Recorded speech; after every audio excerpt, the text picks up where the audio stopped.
The Federal High Court in Abuja has granted an order allowing the masking of prosecution witnesses in Nnamdi Kanu's trial.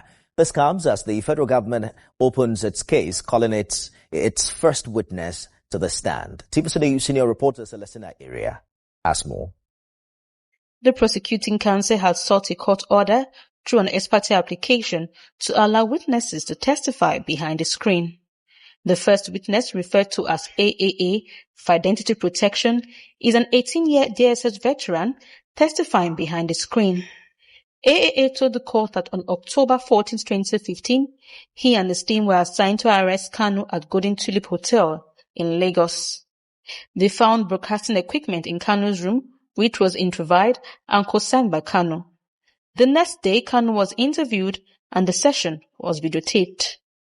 AAA stated that the 2015 allegations against Kanu included funding IPOB and inciting agitation in certain regions. The list of items seized from Kanu and the interview CDs were admitted into evidence. AAA proceeded to read Kanu's statement, which he claimed he was interrogated without his lawyer present.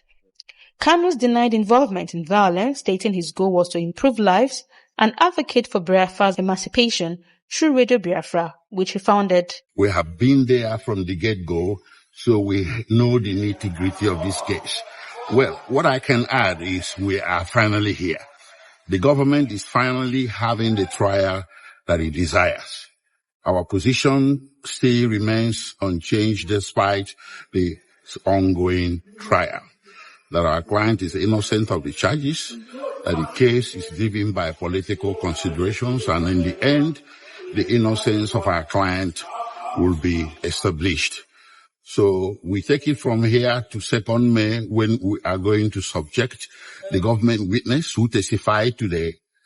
We are going to submit him to or subject him to cross-examination, and then the truth shall begin to be revealed to everybody. Thank you very much.